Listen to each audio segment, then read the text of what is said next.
My name is Aniyia Williams, and I'm a director on the Responsible Technology team at Omidyar Network.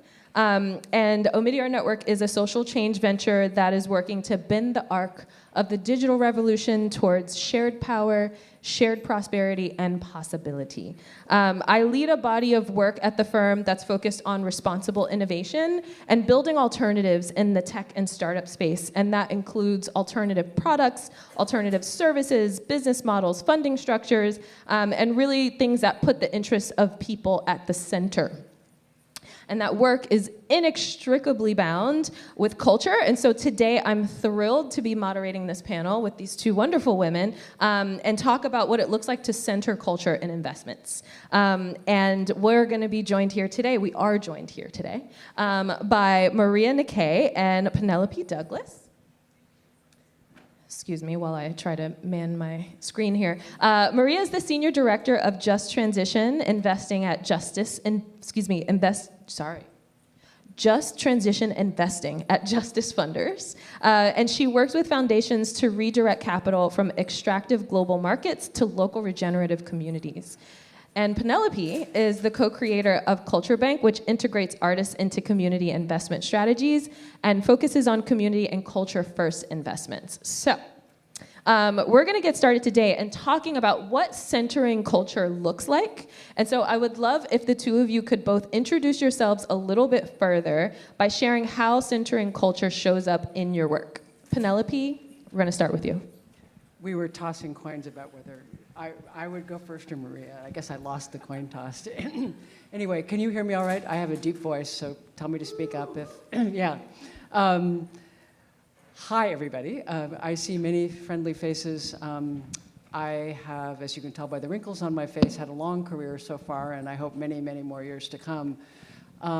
I started my work in this area actually as the co-founder of what's called a CDFI, a Community Development Finance Institution, and was very involved in making what at the time were very innovative equity investments in low-income communities throughout California. I thought that was great work, but what was most important to me about those years was actually the ways in which I thought about changing hearts and minds, particularly at that time of the mainstream macroeconomy, about what was actually happening in these microeconomies, the economies of communities. And from that time forward, I actually have changed the way in which I think about my work and have done my work very differently. I'm also an artist, and I had the chance to be an artist in residence at the Federal Reserve Bank of New York, and also at Yerba Buena Center for the Arts, where SOCAP is held today, and was able to really consider the question of why it is that the billions of dollars that trillions actually, that are flow from various sources into communities in the United States have not measurably changed the way in which our community economies work and the equitable shared future we might see together. And I came to believe that it's because we do not understand how to think about waiting to understand the invitations from communities to build the models that they believe generate the assets they value most, that we don't wait for the invitation to understand culture first before we allow capital to sort of move with the energy that it moves into communities. So that's been my work from 2016 until today, and I can talk more about that. It's taken various forms and shapes in various initiatives, including the CultureBanq initiative. Thank you. Can everyone hear me? Yeah. Okay. Hi, everyone. I work right now at Justice Funders, and even though I've been there for about 6 years, I still feel pretty new to philanthropy. We are funder organizers that work with foundation staff and executives to reimagine a different way to do philanthropy. And as many of you know, 95% of foundation assets are mostly locked up in the stock market, generating maximum financial return to then put out a piddly amount in grant making, right? So it's like that whole system and that whole structure that we need to change. I come out of social justice movement organizing and movement building, and come to this work just like understanding the need to mobilize more capital to movements, right, who are really starting to build new regenerative economies, of which artists and culture workers are a critical role. Like, the work of changing hearts and minds that Penelope talked about is so critical to any social justice change work and any change movement. We can't just change policies and practices. We have to actually imagine a different future that looks fundamentally different than we do now. And so the work at Justice Funders, working with foundations to redirect their endowment assets out of global extractive economic investments into local regenerative solidarity economies is in and of itself a culture shift, right? To think about the role of capital as not to make more money, and in the role of investing, not to prioritize financial return for the investor, but to actually put those roots into communities where wealth can be generated for themselves, right? Where communities can govern their own resources, generate their own wealth, and have decision-making power and autonomy over what happens in their local networks, in communities and local economies. And again, artists are part of that too. And so, yeah, I think it's just really important to think about the flow of capital needing to go directly to the community members who are doing this work. And just like Penelope said, right, use that bottom-up approach of trusting and supporting and investing in the models and the kinds of vehicles that communities themselves are developing. I already love some of the themes that are arising here just out of the starting comments. Like both I think about the shifting hearts and minds, which resonates with me deeply, as well as the bottom-up approach, like community is at the center.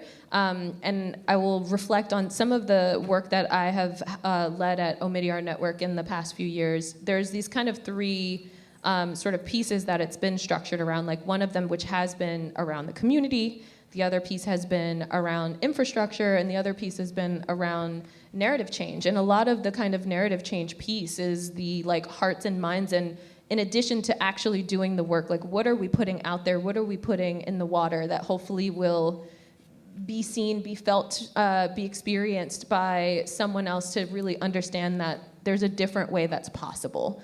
And I think this infrastructure piece, which I want to kind of bring in, I can share a little bit about, because my next question that I'm going to ask you too is, what's your favorite example of a culture-centered investment? I'm going to start with my own, which is what I think has been one of the real sort of jewels of this project that I've been building at Omidyar Network called The Tech We Want. And we set up a fund called the Tech We Want Infrastructure Fund, and we put it at a fiscal sponsor. It basically is a participatory fund that the sort of group of leaders, there's 15 tech luminaries that we had been convening and really trying to get them to take their work from a less fragmented place. All of them lead different organizations at the intersections of tech and justice, but we're all working in their own silos. And so it was like, we're gonna put this fund here, you guys are in charge of the fund. But the one condition is that like whatever you do with it has to be something that's going to either help you build collective power, help you collaborate, or help reduce the burden of some of you. And then just like watch what ended up happening and also how it ended up forming. And again, like that bottom-up approach, which, you know, I was there to just make sure that like everything was staying above board, but I never needed to intervene. They were making very wonderful choices and ideas and structured the fund in really beautiful ways. One of the examples in my mind is in the sort of second iteration of it, how they just really clearly were like, there's CARE grants and there's DREAM grants. And like the DREAM grants are the experimentation, it's the collaboration we want to do together. The CARE grants are because like people are tired, folks need childcare, somebody just lost health care, like what are we gonna do to care for each other while we're in the work? So what would be your favorite examples? Love that. So I'm from Oakland, right across the bay from here, and an organization based there that I love is called the East Bay Permanent Real Estate Cooperative. Are folks familiar with EBPREC? Yes. One of the many, many great movement organizations across the country that are taking real estate off the speculative market into community control and really as a mechanism for building economic and cultural power in many in BIPOC communities. And East Bay Permanent Real Estate Cooperative in particular is working in a historically black neighborhood of West Oakland. And in addition to taking residential housing off the speculative market and turning it into kind of like, you know, cooperatively owned housing, they're also starting to do that with commercial spaces as well. One of the spaces that they've recently, in the past few years, acquired is the Esther's Orbit Room. And they're going to be turning that into really like a cultural hub for the West Oakland community. They've also recently acquired a space called Omni Commons, which is, again, like a movement and community-centered space, and really taking it away from the speculative market and into community control. So yeah, I think about them as an example of the many organizations that are really trying to like build neighborhood infrastructure, right? In a community infrastructure, to have spaces where we can do things like dream and be in community together, have events, have cultural opportunities. Because if you can't do that stuff if you don't have physical space to do so that is owned by our communities, right? And so, yeah, that's one of the examples I wanted to share. I love that. I would love to come back to Esther's orbit room and talk about that a little more, because it ties to the original CultureBanq set of initiatives, which I view as not having succeeded, but hearing about Esther's orbit room makes me want to tell that story a little more. But in terms of my favorite example of a cultural investment, it's, I think it's probably an artist-led giving circle, which when I was at Yerba Buena Center for the Arts in an executive role, we had a beautiful opportunity to bring, well, I persuaded SOCAP to allow a cohort of artists to come as part of the social entrepreneur cohort that comes every year to SOCAP. And because I had a little bit of sway at SOCAP, I persuaded the SOCAP powers that be to agree to that idea. And so from around the country, from Alaska, the South, the East, and the West, we talked to the various foundations that were positioned to think about culture first, and we found our dozen artists who were going to come to SOCAP. And what we at YBCA thought we were going to do is kind of do what we were asked to, which is kind of, as you would a group of social entrepreneurs in a cohort, sort of get everyone ready for SOCAP. So these 12 artists came together. This was at the end of the pandemic. We were still mostly virtual. Had a lengthy conversation with them about them getting ready, and immediately what happened was the group of artists said, well, we're not showing up like that. We will only show up at SOCAP, not to get investment for each of us, but only if we show up for all of us. And right there, it sort of turned even our own, what we thought were going to be innovative ideas on their head. And we, fortunately, I had a night of no sleep and came back the next day and said, I feel I know what we might need to do. And I brainstormed about this with beautiful colleagues at YBCA, and we realized that what we needed to do was essentially allow that collective to form. So we talked to them about having them show up at SOCAP, yes, do their thing, yes, but we would fuel them as an artist-led giving circle. And we put $250,000 into the hands of this group of artists and gave them all the decision-making and control and power over this circle from that time forward. And our kind of our agreements with them based on what they wanted was that we would wait. We asked if we could wait for their invitations for when they would like us to, and then we named 3 or 4 things we thought we had some skill in. We could be strong facilitators of their circle meetings. We could help them learn about various kinds and forms of culture-based investment. We could create networks for them. And so from then on, for the next 18 months, the circle progressed. The circle still exists today. It still has a little bit of resources left in its circle, but the most important thing I want to tell you about this is that what happened was first, in the first circle meeting, the artists funded themselves. This is a very important point to make when we come back to the economics of like artist-centered investment. The second thing, though, that happened over the course of the year was that every single one of these artists created a mini circle in their communities. That wasn't anything anybody, again, that was derived by their imaginations, their vision of a shared future, their view of what an artist does with critical thinking skills, a very deep knowledge of their community, and a very intelligent use of resources. So I can go on about this story, but that's my favorite example of a culture-first investment. I love the part at the end, especially, where they kind of ended up sort of propagating it and making their own versions of it. I think so one of the things I want to sort of tease out that is, I think, important to name in spaces like this is, how do we show up as folks that often have more power in the room, either through showing up as the funder or, being the bridge to the funding or whatever that thing might be, especially when we kind of already have said that in many ways this can be much of a bottom-up approach. It's very different than I think we're used to working in this space and in this industry. And it has like its own different set of challenges, but also its own sort of set of, I'm gonna say, conditions that are required. And so the thing that I think is really interesting about that is like, these types of efforts usually live or die by trust.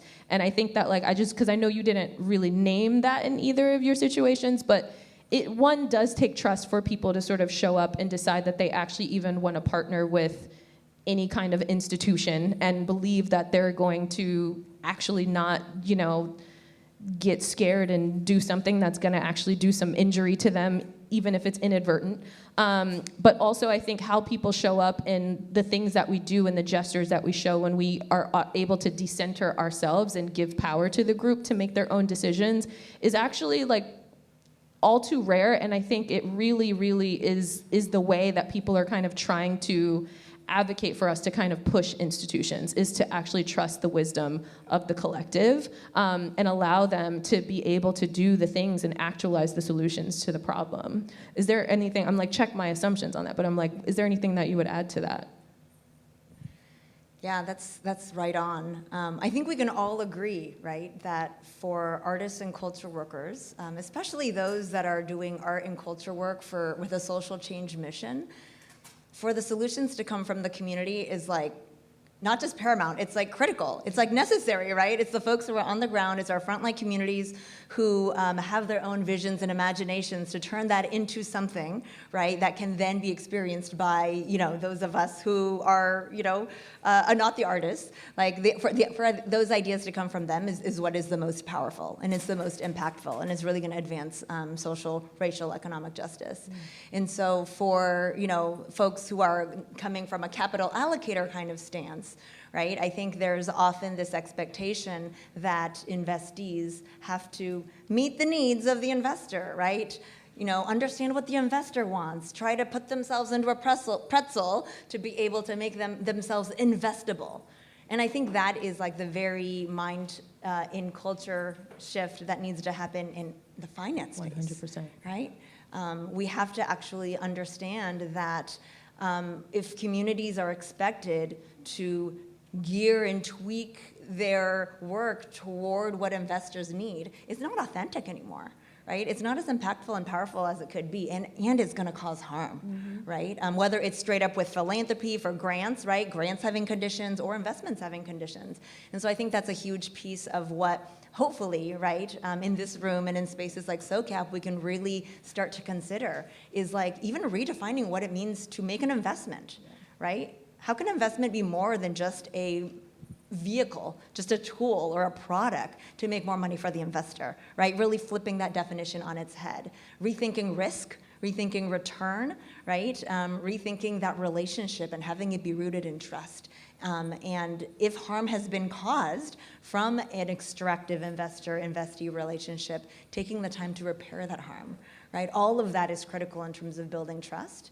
And I think it's, I think in this industry we have a long ways to go. But I'm really glad that we're having the conversation. So thanks for the question. And that we're finding each other. Yeah. Penelope, would you add anything? Yeah, well, several things. I'll try to be really brief. One of the things that my colleague Coffee and I were talking about earlier today is just a simple question of who are you and what do you do, and as a white woman, obviously, I have messed up a lot.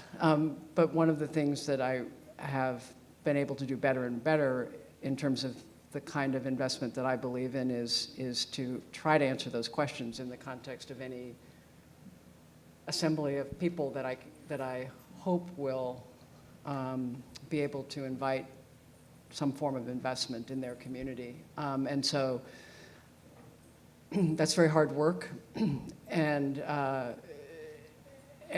you don't feel great all the time. But in the end, there's no other way, I think, than to keep asking those same questions of yourself if you really believe in this idea of culture first investment.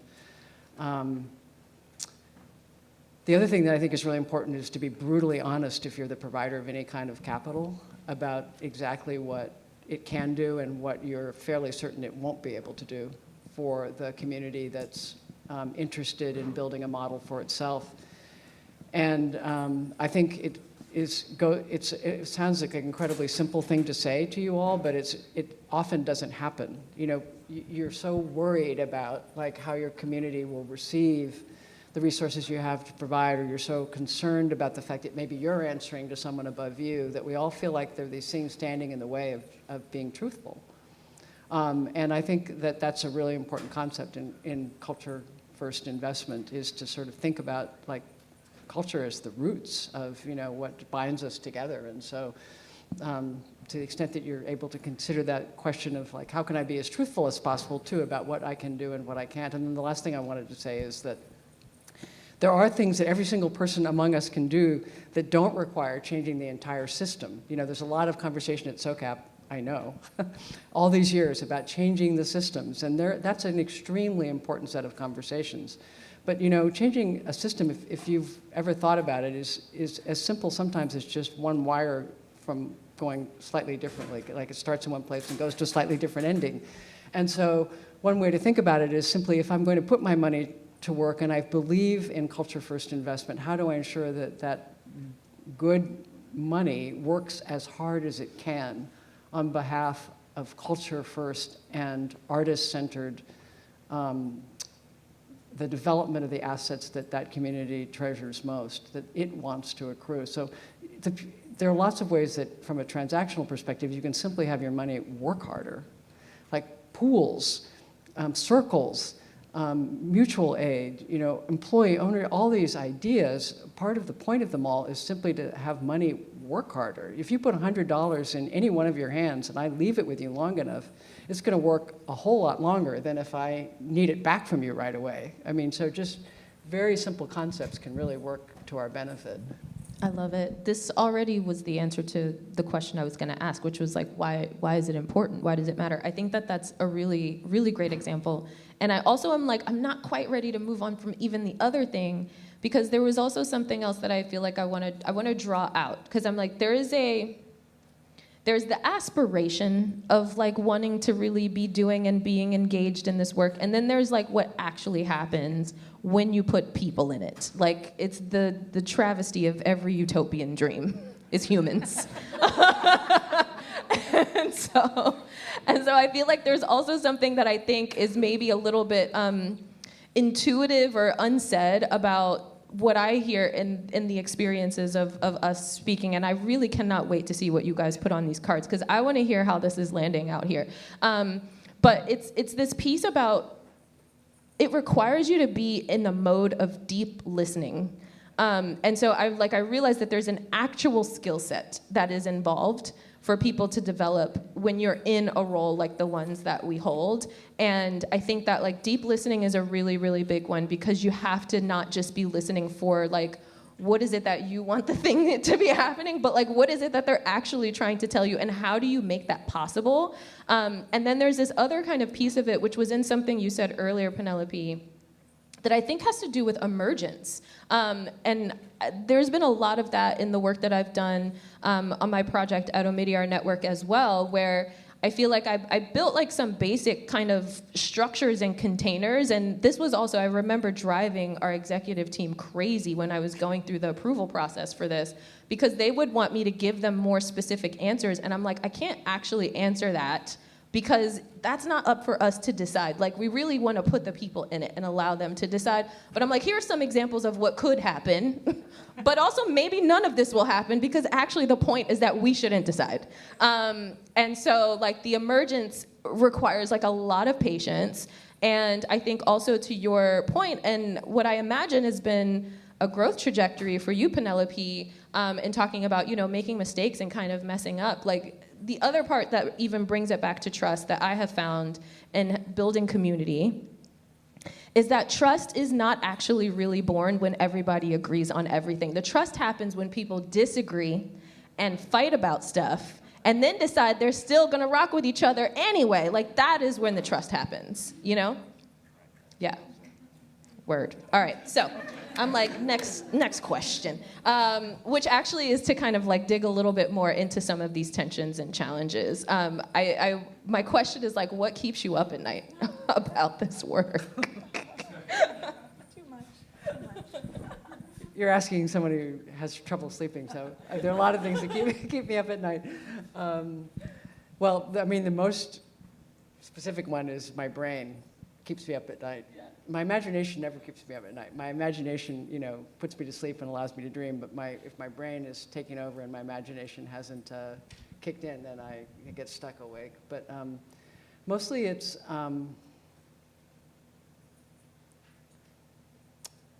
mostly how can we do this at the human level? That's what keeps me up at night. Like, here we are.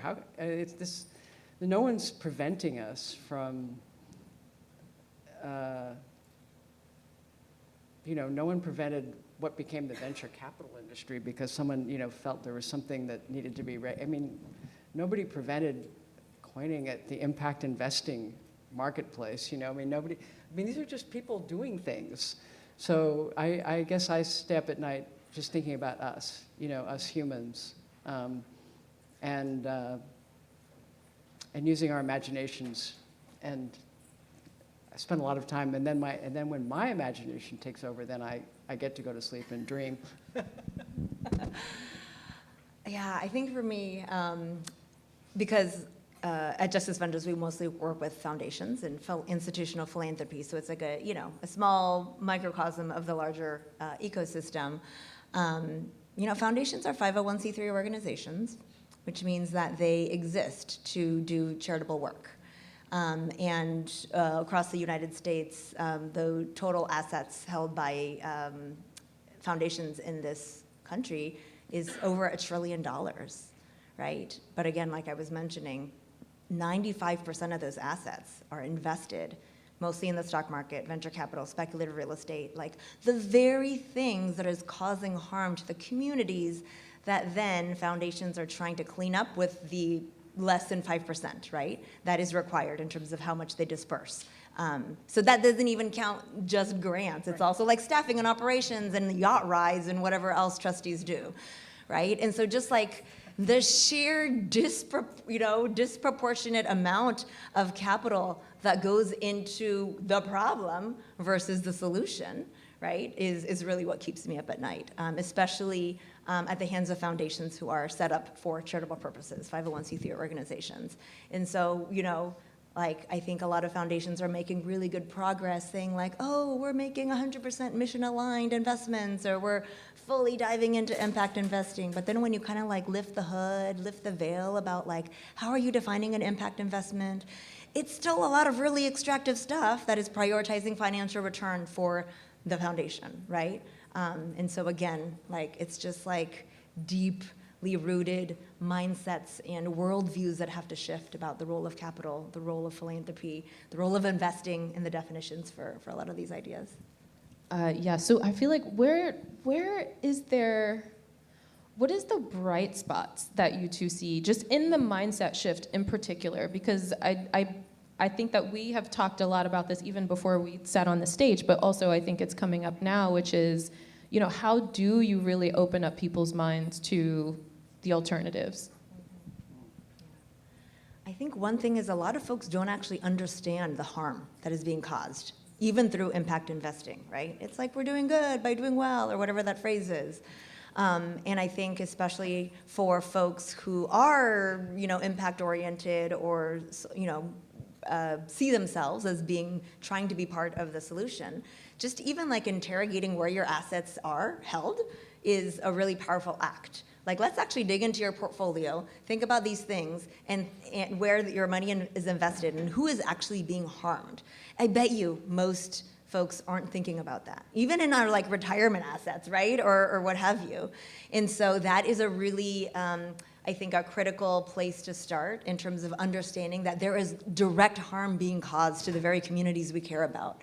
And if we can't be honest about that harm that is being caused, it's impossible to talk about the solutions that we need to take, at least with regard to our assets, about how to make those shifts. So I think having those really honest conversations, especially with folks who have a lot of privilege, who have a lot of power, and then also to like point folks to concrete solutions, because there are concrete solutions. There's alternatives, there's different vehicles and structures for where we can invest. And I think part of the thing is folks actually don't know, right? A lot of folks who aren't part of the ecosystems of capital strategies taking place in our country or even across the world, right? If folks don't know a different way of doing things outside of what they've always been told by their investment advisor, by their wealth advisor, or whoever is advising them to hoard and accumulate more wealth, right? Just being in relationship with more actors in our space who are doing things differently, because it really is, it's a lot of unlearning that needs to take place for folks who've really only been taught to look and think about investing in a really particular way. I was trying to think of which way to go with bright spots, because I think there are a lot of them. But I'm going to name a specific initiative just because you can look it up, and I think will bring you great joy and potentially inspiration. It's called Arts for Everybody, or One Nation, One Project. And it's been a 3-year initiative, 18 sites around the United States. And the reason it's important in terms of one of those connectors to a new system is that it's capitalizing on work that I and others have been fortunate to be involved with for some time, many thought leaders, that really is trying to make the strong connection between art and culture and health. And bringing together both public and private sector investors. Arts for Everybody culminated on July 27th with artistic expression and celebration in these 18 sites around the country, but the work is continuing. Several thousand artists have been surveyed to sort of understand, their point of view about their livelihoods as it relates to their contribution to the health of their communities. That ties to work that's been going on in New York City and New York State for some time called Creatives Rebuild New York, which you can also take a look at, and which will also show you really illuminating and important information about both the difficulty of being an artist when investors don't value artists highly, but also like what's possible as it relates to creativity and culture. But there's so much going on right now that is gathering the evidence of how culture is, in fact, the root. Artists are the central actors that are, in fact, producing health. They are, I have a survey right here that I wrote a note down about. There have been 10 million conversations with young people by a body called the Crisis Text Line, one of the most important national organizations working to allow youth to access a place to go in a moment of mental health crisis. The number one request from young people to all of us for their mental health and well-being is more participation in art and creative expression, more cohesion to their culture. The second, by the way, is outdoor activity. So I just want to give you some of those kinds of bright spots. I realized I didn't answer your question about bright spots, so can I go for it? Yeah, okay. So one of the things I work on at Justice Funders is facilitating a community of practice called the Just Transition Investment Community, which is a group of funders who really want to get their hands dirty in the real work of not just pontificating about, but doing the work of redirecting capital, like taking assets out of the stock market and redirecting them into local solidarity economy projects. And what's really cool is that I feel like we're in a moment in time over the past 5 or 6 years where community organizations, including arts, culture workers, activists, organizers, are creating their own investment funds. They're community-controlled funds that are governed by community members or movement leaders, which is basically like drawing away power from hoarders and wealth holders and putting that power into the hands of communities. So one of the vehicles that Justice Funders has collaborated with a group of movement partners to create is called the Just Transition Integrated Capital Fund. A link to that is in the session thing in the app if you're interested. But it's just an example of many, many efforts out there where artists, culture workers, organizers are like putting the power back into their own hands, right? Because the work of trying to raise capital from investors is really hard work, and it's time for our communities, and what they're doing right now is creating their own vehicles to do that, and do it collectively together, right? So creating these community-controlled funds that can then allocate capital and make decisions about where those resources go. Community-controlled funds is my favorite song. Yeah, it's a great song. Clearly, you heard my example. I'm very bullish on community-controlled funds. So yes, please, and more. Okay, so before we get into the Q&A part, if my watch is telling me the right time, then I would like to ask you to just, what is like one action, and let's like say that the person who was listening to this is just heard the wonderful golden nuggets that have come from the two of you, and they're like, I'm ready to do something different today. What is one thing you would tell them to do? Just one. Yeah. Ooh, Or that's three, hard. I mean, you know, but we could start with one. Yeah, I think just like you said, Aniyia, what you said about deep listening makes me also think about humility, the need for humility among investors, right? The need to not think that we know everything. Just because we have the money and we can decide where it goes doesn't mean we know everything, right? Both, I think, in investing and in philanthropy, there's kind of this idea that like the people who make decisions about where the money goes are the experts, and therefore they should decide where it goes, right? And I think all that is like wrapped together, and needing to flip the script on that to really see our communities, including the artists and cultural workers, as the experts, as the people we should be listening to, as the people we should be following, right?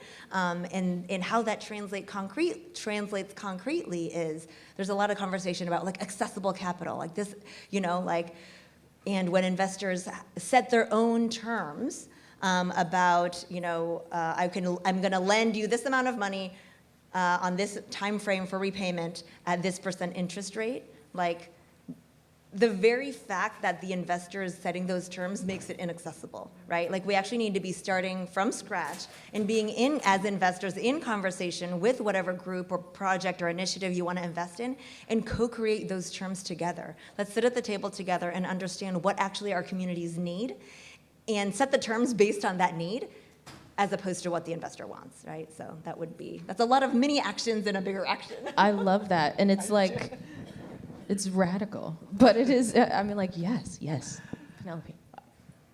In addition, because I love that answer, as a human, whether you're actually also in control of an investment fund, a philanthropy, or any other source of capital, try this for me and see how it goes, which is decide that you have some amount of an asset that you would like to free into the stream of your community. Listen for an invitation and just go ahead and do it. Just try it and see what it feels like. It may take any number of forms. It might be that you give the money to the community in a greater sum than you ever thought you could possibly do. It may be that you are in control of some kind of larger, more institutional asset, and you decide that you are going to reverse the model just once that you utilize typically. Perhaps you're going to use a zero interest loan for the highest risk investment you could possibly make. A zero interest loan for the highest risk investment you could possibly make, having listened to the invitation from the community for what they would value most, or any other version of this that you would like to try. Just do it once and leave it there and see how you feel. That would be my only other call to action. I love that as well. Okay, and then I'm gonna throw a log on the fire here, which is actually I'm taking inspiration from one of your earlier comments, because you were talking about, that if you don't know a different way to be in relationship. And so mine is gonna be to break bread with, the leaders and the folks that you are interested in supporting. Just spend more time being in relationship with them. Or even if you want to kind of take the first baby step, find the woo-woo capital allocators like us and take us to dinner and talk to us for a little bit about stories from the field.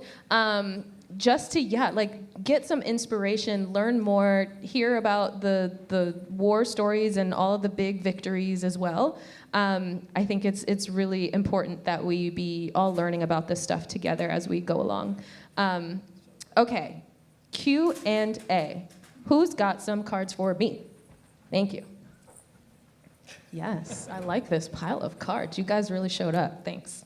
Okay, question number 1. So how do you scale participatory approaches right out the gate? Do you want to take this one first? Yeah, because I'm going to give a non-conventional answer here, which is this idea of scale is also something that I think we need to question. Right? Organizers doing community-rooted organizing work will tell you that scaling can also be about scaling across as opposed to scaling up, right? There's this idea that a one-size-fits approach should fit all the communities, and we build this big behemoth thing that then we can all invest in. Whereas if you're listening to community, you're trusting their expertise and wisdom, we will soon understand that every community is different. Right? Every community has their own needs and priorities and ideas and models, and we actually need to be investing in all of them to scale across, right? Across geography, across sector, across communities, as opposed to just going up. I would have answered the same way. So that part, absolutely. And but replicating is probably possible, and creating some sense of predictability is possible. And at least I believe those are possible. So, and there are really good models of a variety of ways in which communities can be owners in a shared future. And if we can do more of that in ways in which we're able to replicate that faster, that is absolutely not scale, and I'm not a believer in scale, except in the way you just described, Maria, but I do think you can replicate. And I think we're ready for that. Yes. Okay, next. How should an impact investor approach unlearning traditional ways of using money for good? It's a great question. Talk to artists. You said talk to arts? Talk to artists. Artists, talk to artists. Yeah, well, 2 answers. One is find your people, right? You can't do it alone, just in your room thinking about stuff. You're never going to get anywhere. You got to be in conversation and be in relationship with the other folks. There are so many co-conspirators, right? Including those of us, those of you all. I'm sure there's other people here. Be in conversation. Hear what other people are doing with their challenges. Create your own communities of practice. Create your own peer learning groups, what have you. But whatever you do, do it in relationship and in community. And I think in addition to talking to artists, engage in the arts and culture space, right? I think I probably mentioned this earlier, and I mentioned this in another space, but I think it's so important to understand that the work of arts and culture is to allow us to imagine a different future, a different world, a different way of being that maybe our tiny little brains can't imagine just by written word and by being all up in our heads. Changing hearts and minds mean we need to be able to imagine something different, and artists and culture workers are the ones who allow us to see that. So whether it's through a performance or through music, through a video, through visual art, whatever it is, even seeing a painting of a future world that's different or something like that can allow us to unlock that part of our brains to see that. And from there, I think, is where the unlearning will begin. We can't do something that we can't imagine first. Can I say one more quick thing? Yes, of course. There's a tendency, particularly among those of us who are white and perhaps more privileged too, to sort of think that somehow we need to look like we're good people. And I will never, ever be able to hold like an elected office because my life is way too messed up. I mean, I've had too many relationships. I've had too many jobs. I've had, but on the other hand, I have this amazing, beloved, intergenerational, cross-generational network of the best people in the world who I love and who love me. So I'm not good, but I know what love looks like, and there's something about that I would encourage an impact investor who's trying to unlearn to sort of play with a little bit. Yes. I want to tag on to that to kind of bring back in my breaking bread suggestion is a good way. And also, I just want to kind of double tap, I hate that phrase, on what Maria said, just because I'm like, I think that there's a really salient point in there in that, art is one of the most effective collective sense-making tools that we have. And I think that that's also just another one in the pro column for investing in culture. But it's so important for us to be able to have these artifacts, these assets, these different ways of whatever it is, this tangible embodiment of the human experience that we can all kind of look at together and talk about what that means and be able to understand and share and reflect on a different experience, which I think then opens up our own minds and the possibilities of our mental models to be able to shift and to be able to adjust and adapt and change. So, yeah. Okay, next question. Is good governance a prerequisite to receiving funding?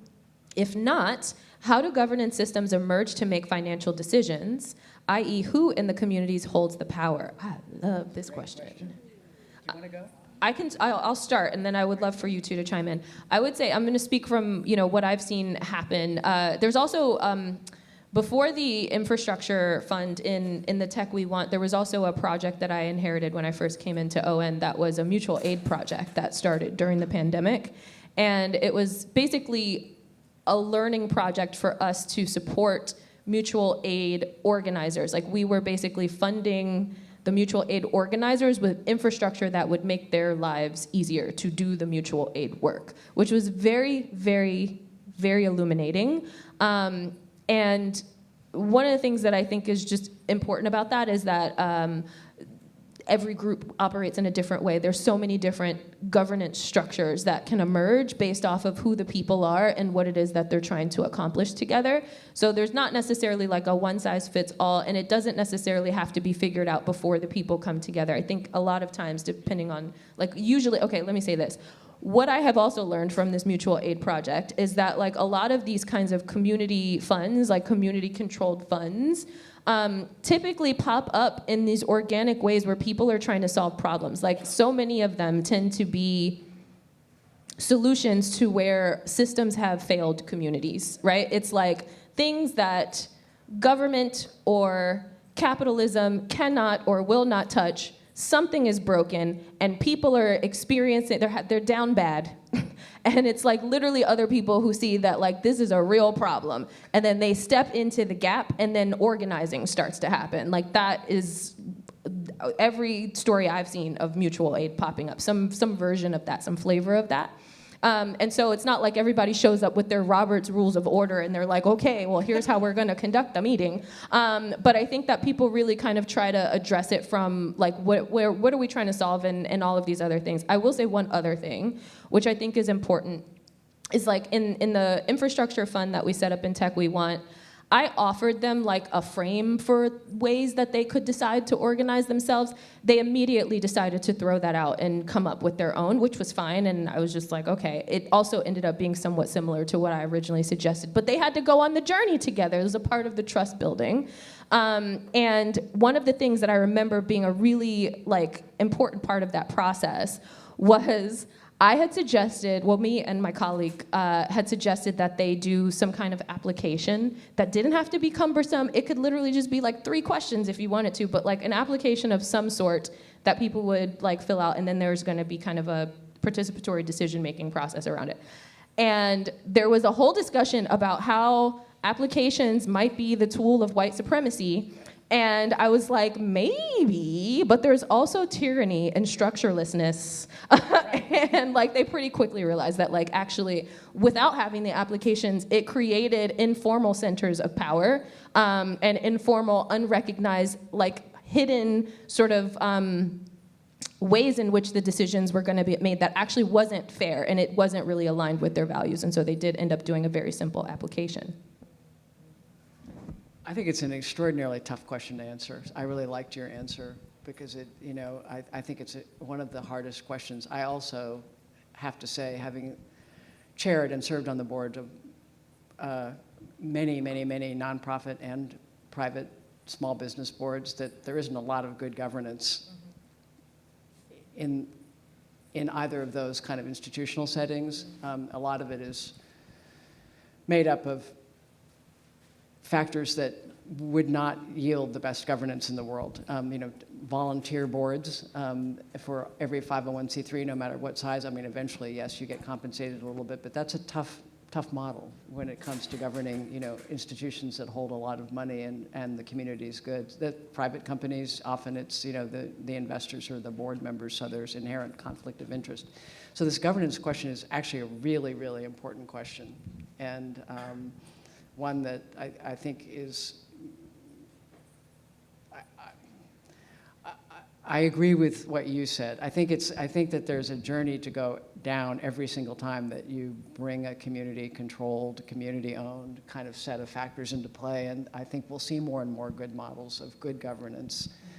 Certainly better or as good as anything that we see in the institutions that are called 501c3s and private companies. Oh, sorry, you just reminded me real quickly. I also just remembered there's a really fantastic resource. And I don't know how many of you are familiar with the work of Nate Schneider, who's at the University of Colorado Boulder, but there is a community rule, and I want to say it's like communityrule.info is the website that you can go to, and it actually it's like a repository of different governance structures, and not only is it a repository that explains different kinds of governance structures, but it actually has like templates that you can actually go and fill out and helps you get started with a governance structure. Like you can kind of see that, okay, this feels like the thing that fits our group, and then it gives you tools to start to live them and practice them. So there is resources like that as well.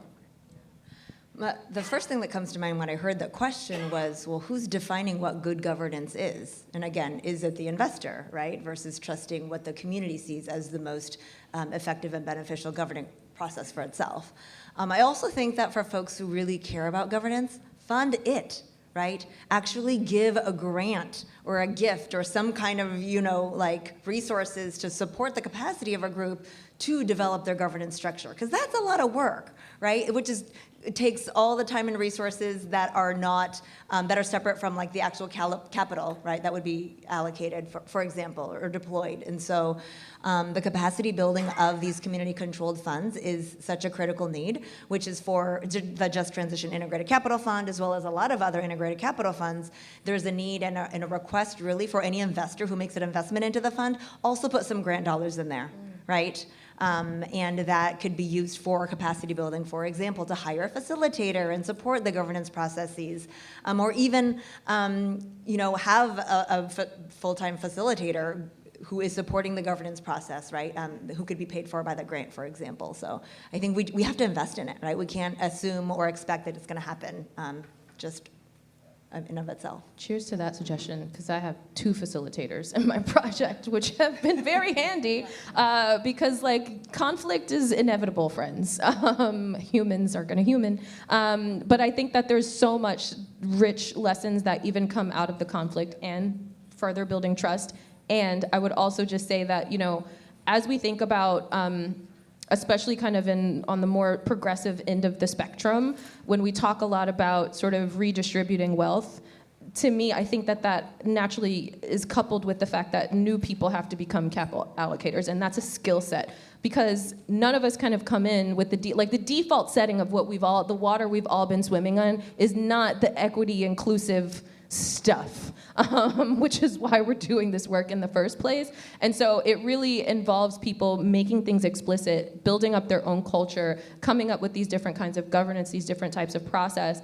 And like to also name that there is a paradox there, because fairness is usually coupled with like, you know, rules and policies and things like that that try to ensure that the things are fair. And that is work. Creating the rules, enforcing the rules is definitely extra work. And so this is also why trust is so important. Like, you can definitely have the rules written down, but if you don't want to be doing, as the young kids say, cop shit to each other all day, then you have to trust that the people that you're in it and what you're doing and how the decisions are being made are going to be happening the way that they should. And then you have the kind of rules as the backstop if you need to like pull out the book of what did we say and okay, no, that's not allowed, then you can. I think actually they just gave me the 1 minute timer, perhaps. Okay, I think I could do one more question. We gotta make it fast. How do we amplify this work? Would love to hear more about this type of work in the world instead of S&P 500 swings and negative news. Me too. That's part of where the narrative work comes into play, and the communications professionals who support this work, right? We have to be able to tell the stories of the work in our communities, and I always compare like the work that we all do as being like, or thinking about in comparison to like, you know, a big firm that has like a 12-person communications team and is constantly doing press releases. Like, we don't have that kind of infrastructure in our organizations to be telling the stories, right? So I think there's one of the projects that is about to come online is called the Beloved Economies Collaborative for Narrative Power, right? So we also need to be investing in the infrastructure of, you know, our own peoples who are writing, who are doing blogs, who are doing podcasts, who are writing articles, who are getting articles into Forbes magazine and the New York Times. We just need to be proliferating those stories. And that takes time and money too, right? Which is completely outside of the capital allocation. That's like a grant or what have you. But resources need to be put into that to make sure that our stories are just as big and loud as some of those boring ones that you just mentioned. I love it. You can also advocate, for example, here at SOCAP or in any other convening that you know that this is a topic that you want to hear more of. I mean, that goes a long ways.